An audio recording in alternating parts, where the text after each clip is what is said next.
नमस्कार, मैं डॉक्टर कपिल कुमार कुशवाहा आप सभी का हमारे YouTube channel Hindi for us में स्वागत करता हूँ। प्रीवियस क्लास में हमने देखा था कि वोल्टेज रेगुलेशन है क्या और इसके इस टाइप के वोल्टेज रेगुलेशन हो सकते हैं। मीन्स कि line regulation and load regulation, यानी we are classified voltage regulation in two part. One is line regulation and load regulation. Now आज हम बात करने वाले हैं टाइप्स ऑफ वोल्टेज रेगुलेशन, मतलब आप किस किस प्रकार में वोल्टेज रेगुलेशन कर सकते हैं। सो जनरली मल्टीपल वे हैं, बहुत सारे, ठीक है, बहुत सारे वे हैं जिनके थ्रू आप वोल्टेज रेगुलेशन कर सकते हैं। अभी तक हमने देखा हमारे पास जो था सर्किट, उसमें क्या था, एक ट्रांसफार्मर है, ट्रांसफार्मर का आउटपुट हमने रेक्टिफायर पे दिया, रेक्टिफायर का आउटपुट हमने फिल्टर पे दिया और फिल्टर ने हमें क्या दिया, आउटपुट दिया, जिसमें क्या होते हैं, रिपल्स बहुत कम होते हैं, बहुत कम। पर ये क्या होता है, ये प्रॉपर डीसी नहीं होता, हमें आउटपुट पर अभी भी क्या मिल रहे हैं, थोड़े से फ्लक्चुएशन मिल रहे हैं। इस आउटपुट को ही कहा जाता है अनरेगुलेटेड आउटपुट। क्लियर है? तो जो हमारा रेगुलेटेड सर्किट है उसके इनपुट पर हम क्या लगाते हैं, unregulated output of power supply. इतना पोर्शन कहलाएगा पावर सप्लाई, पर ये किस तरह की पावर सप्लाई होगी, अनरेगुलेटेड पावर सप्लाई। ना अब इस अनरेगुलेटेड पावर सप्लाई को रेगुलेटेड पावर सप्लाई में कन्वर्ट करना हो तो हमें रिक्वायरमेंट होती है वोल्टेज रेगुलेटर सर्किट की, ठीक है, या फिर रेगुलेशन सर्किट की। इसके लिए हमने क्या किया, हमने वोल्टेज रेगुलेटर पढ़ा, क्या होता है, दो तरह से वोल्टेज रेगुलेशन कर सकते हैं। नाउ आज हम बात कर रहे हैं वोल्टेज रेगुलेशन के टाइप की। तो अभी जैसा हमने कहा इसके मल्टीपल वे हैं, तो इनमें से कुछ एक जो स्पेसिफिक, जो इम्पॉर्टेंट अधिकतर यूज़ किए जाते हैं उनमें बात करें। One is Zener diode. हम किसका यूज़ कर रहे हैं, जेनर डायोड का यूज़ कर रहे हैं as a shunt regulator. Second one is transistor as a shunt regulator. Now next is transistor in series regulator. Other one is op amp as a shunt regulator. Now next is op amp as a series regulator. Now other one is monolithic ICs. Okay और भी बहुत सारे वे हैं, आप उनके through भी क्या करते हैं, रेगुलेशन कर सकते हैं। पर जो मेन हम यहाँ सीखने वाले हैं that is two type. One is Zener diode as a shunt regulator and other one is monolithic IC. In case of monolithic IC हम ये देखेंगे किस तरह की IC होती हैं और उनका क्या क्या, उनकी पेन डायग्राम क्या है और इससे आउटपुट कैसे डिटेक्ट किया जा सकता है या इसे सर्किट में कैसे कनेक्ट किया जा सकता है। चलिए स्टार्ट करते हैं। सबसे पहला that is Zener diode as a shunt regulator. Zener diode as a shunt regulator को समझने के लिए सबसे पहले हम बात करते हैं इसके सर्किट डायग्राम की। तो इसे सर्किट डायग्राम को बनाते हैं तो यहाँ पर ये क्या है, हमारी एक सप्लाई है, एक बैटरी है, दैट इज अनरेगुलेटेड। ये क्या है, अनरेगुलेटेड। ये हमारा अनरेगुलेटेड वोल्टेज। इसके साथ हम सीरीज में लगाते हैं एक register that value is RS। Now इसके साथ हम अप्लाई करते हैं जेनर डायोड, जो किस में होता है, रिवर्स वाइज में। तो यहाँ हम क्या अप्लाई कर देंगे, एक जेनर डायोड जो किस में है, रिवर्स वाइज कंडीशन में। Reverse wise in the sense कि इस जेनर डायोड का ये पॉजिटिव टर्मिनल बैटरी के नेगेटिव से और ये नेगेटिव टर्मिनल बैटरी के पॉजिटिव से कनेक्ट है। नाउ हमने एक रजिस्टर कनेक्ट किया that is load register RL, जिसके रिस्पेक्ट में हम रेगुलेटेड आउटपुट चेक करेंगे या जिसके रिस्पेक्ट में हमें आउटपुट पर आउटपुट वोल्टेज VL मिलेगा, जो क्या होगा, रेगुलेटेड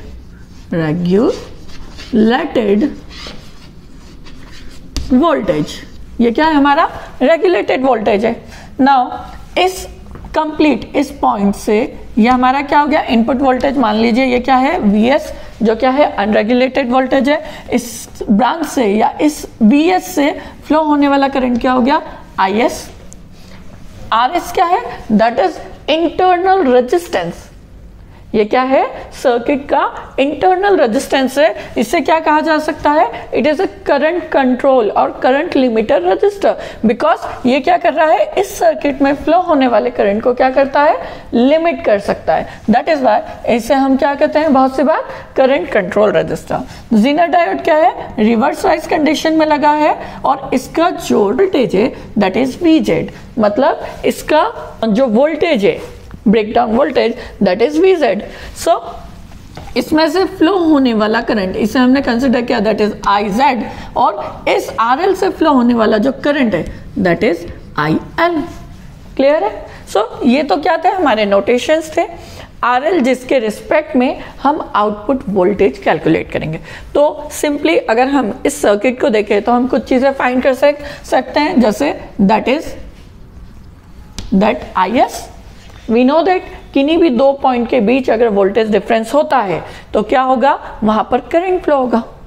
सो करंट फ्लो होगा तो वो करंट हमने किससे डिनोट किया? IS। अब IS की डायरेक्शन क्या है? इन दिस साइड, मतलब सोर्स टू सर्किट है। सो दैट इज वाई हम बोल सकते हैं कि यहां पर VS है, दैट मीन्स VS का पॉजिटिव ये रहा, नेगेटिव ये रहा।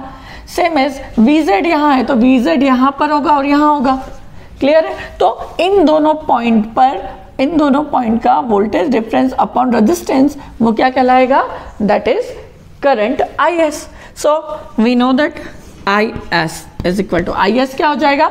IS is equal to VS minus VZ upon RS। Clear है?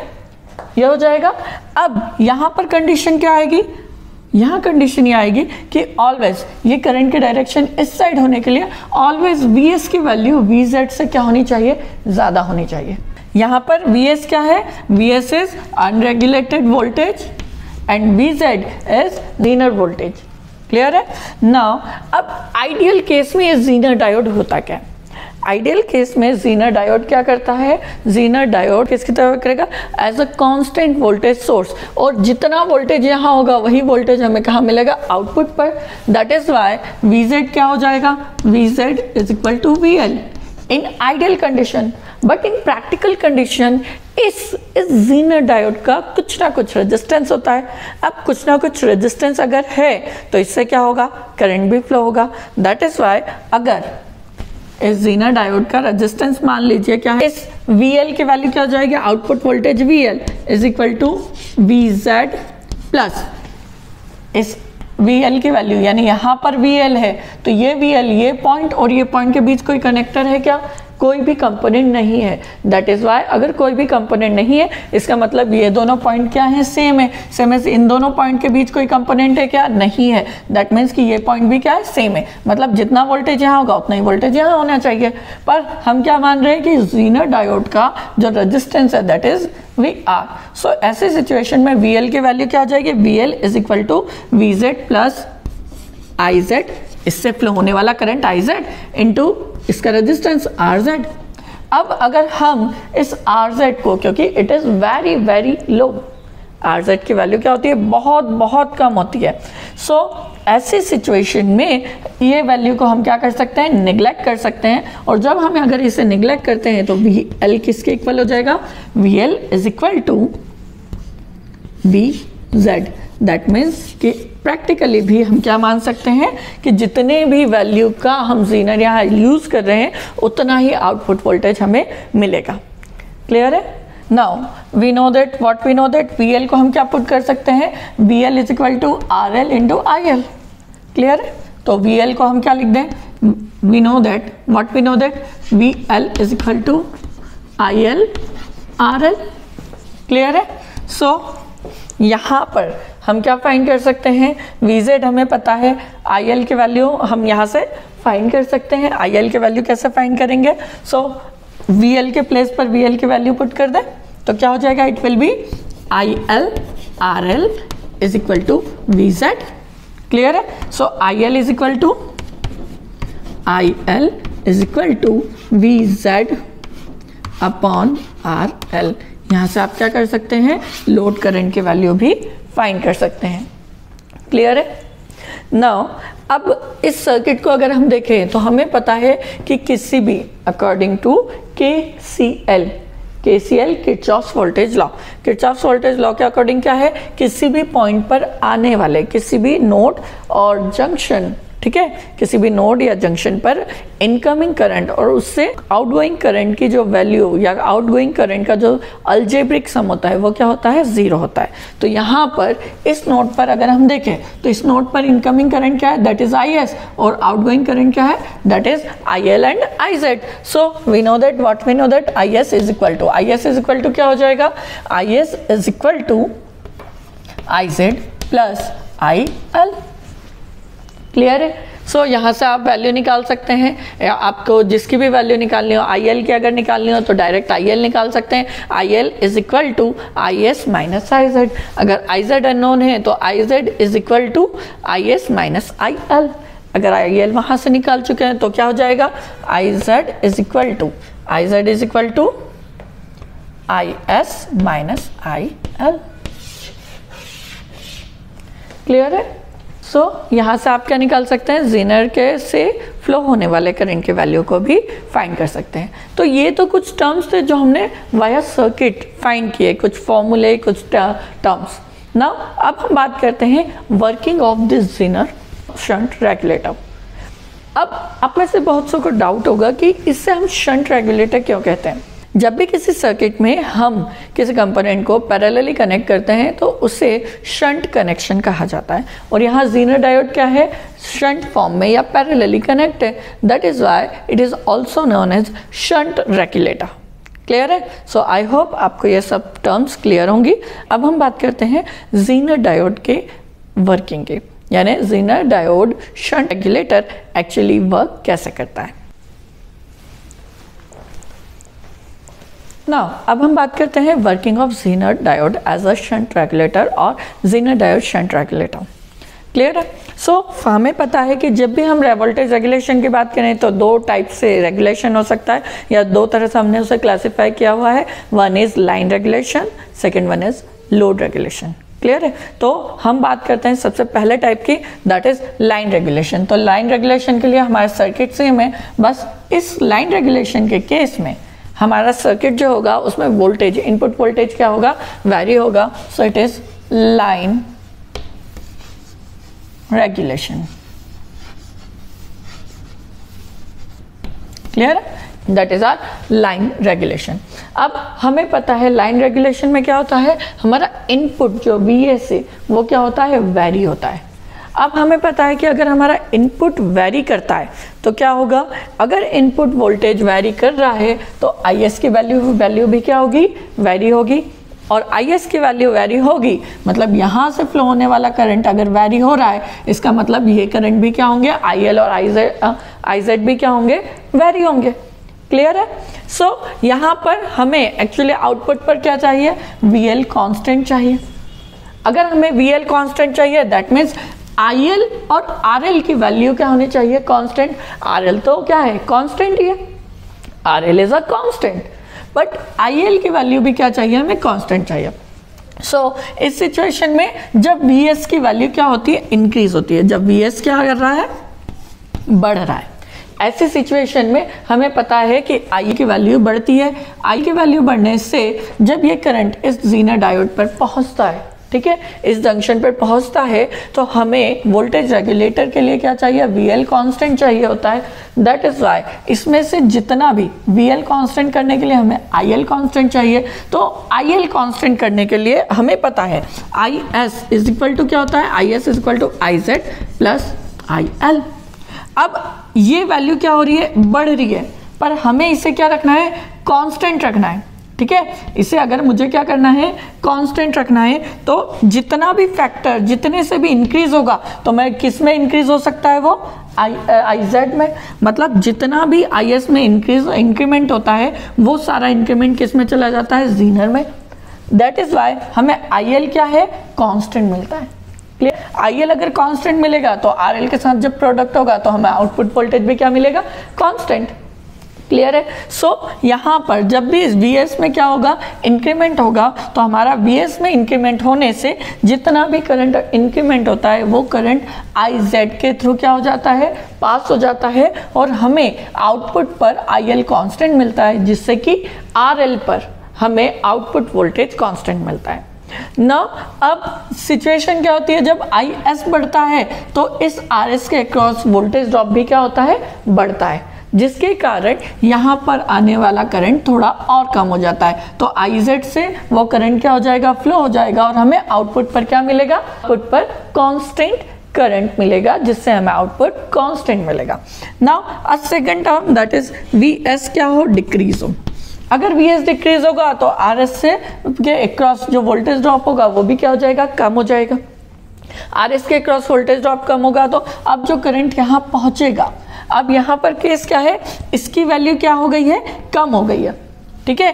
IS क्या हो गया, अब डाउन हो गया। IS के डाउन होने से क्या होगा, हमें तो IL क्या चाहिए, कांस्टेंट, तो IZ की वैल्यू जो है वो क्या हो जाएगी, अब कम हो जाएगी, और IZ की वैल्यू कम होने से IL की वैल्यू कांस्टेंट रहेगी। यानी मान लीजिए कि हमारे इसकी वैल्यू क्या हो गई, इसकी वैल्यू हमने पहले ही कहा है कि ये वैल्यू जो है VZ की वैल्यू जो है वो क्या होनी चाहिए, इससे कम ही होनी चाहिए। तो क्या होगा, तब ये प्रॉपर रेगुलेशन करेगा। तो अगर IS की वैल्यू कम हो रही है तो IZ से जो ज़्यादा करंट पहले फ्लो हो रहा था वो ज़्यादा करंट अब क्या हो जाएगा, कम हो जाएगा, और जब ये वैल्यू कम होगी तो ये वैल्यू क्या हो जाएगी, कंपनसेट हो जाएगी इसके साथ। क्लियर है। मान लीजिए हमारा जो I की वैल्यू है that is 5 milliampere. Clear है। हमारा जो आउटपुट करंट लोड पर आना चाहिए दैट इज 3 मिली एम्पियर। तो हमें पता है IZ की वैल्यू क्या हो जाएगी, IZ will be 2 milliampere. Satisfy होगा किरचॉफ्स लॉ। अभी सिचुएशन क्या है कि Vs की वैल्यू बढ़कर कितनी हो गई, मान लीजिए इसकी वैल्यू बढ़कर कितनी हो गई, 6 हो गई। क्लियर है। IS की वैल्यू कितनी हो गई, इंक्रीज होकर 6 मिली एम्पियर। पर हमें क्या है, आउटपुट पर कांस्टेंट वोल्टेज चाहिए, तो IL की वैल्यू कितनी होनी चाहिए, that is again 3 milliampere. तो क्या होगा, IZ अब कितना हो जाएगा, IZ बाय डिफॉल्ट अब 2 से बढ़ के कितना हो जाएगा, इट इज 3 मिली एम्पियर। ये बढ़ गया। सो इससे क्या हो गया, हमें आउटपुट पर कांस्टेंट वोल्टेज मिला, और जो 1 मिली एम्पियर का इंक्रीमेंट हुआ तो वो कहां से पास हो गया, जीनर से। Now second situation is Vs क्या हुआ, डिक्रीमेंट हुआ। Vs की वैल्यू क्या हो गई, कम हो गई। मान लीजिए ये 5 से कितनी हो गई, 4 मिली एम्पियर, ये क्या हो गई, डिक्रीज हो गई। सो ऐसी सिचुएशन में अभी भी हमें पता है कि आउटपुट पर IL की वैल्यू कितनी होनी चाहिए, 3 मिली एम्पियर, तो it will be 3 milliampere always. अगर ये वैल्यू 3 रखनी है और आपकी वैल्यू कितनी आ रही है, 4 मिली एम्पियर आ रही है, तो 4 में से 3 तो कहाँ चली गई, कहाँ गई, आउटपुट पर। तो कितना बचा, 1 मिली एम्पियर। तो IZ की वैल्यू अब डिक्रीज होकर कितनी हो जाएगी, 1 मिली एम्पियर। मतलब जितना भी करंट में जो चेंज होगा वो चेंज कहाँ आएगा, IZ में आएगा। IL जो है वो कांस्टेंट मिलेगा, जिससे आउटपुट वोल्टेज क्या हो जाएगा, कांस्टेंट।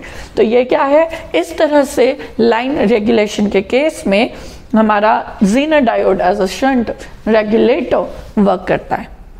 क्लियर है। आई होप आप सभी को लाइन रेगुलेटर की वर्किंग क्लियर होगी। नाउ नेक्स्ट हम डिस्कस करते हैं load regulation. Now next will be load regulation.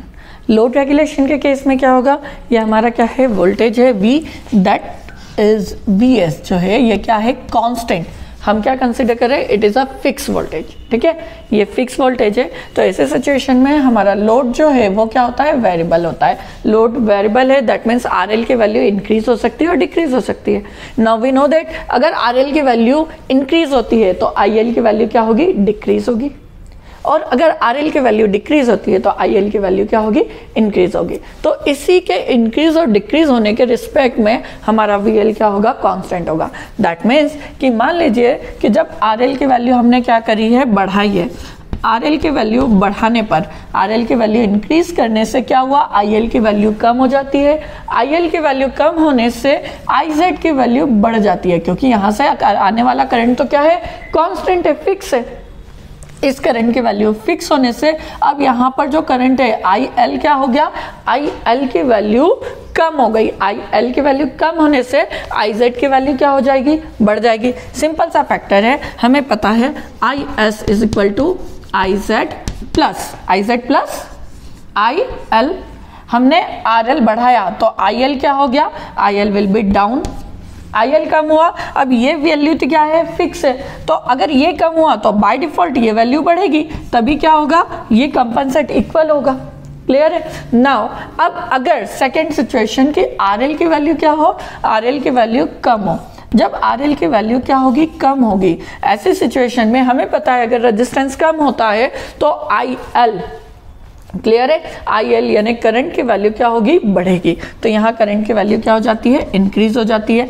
अगर IL की वैल्यू इंक्रीज होगी तो पता है यहाँ से फ्लो होने वाला करंट तो क्या है, बाय डिफॉल्ट यहाँ से फ्लो होने वाला करंट कांस्टेंट है, तो यहाँ पर इस प्लेस पर क्या होगा, ज़्यादा करंट फ्लो नहीं होगा, तो इस करंट की IZ की वैल्यू फिर से क्या हो जाएगी, डिक्रीज हो जाएगी। और IL और RL के मल्टीप्लिकेशन के अक्रॉस हमें क्या मिल जाएगा, VL that is constant. Clear है। सो हमें आउटपुट पर हमेशा क्या मिलेगा, कांस्टेंट वोल्टेज मिलेगा। सो आई होप आप सभी को जेनर डायोड शंट रेगुलेटर की वर्किंग क्लियर होगी। आज की क्लास में इतना ही। Thank you.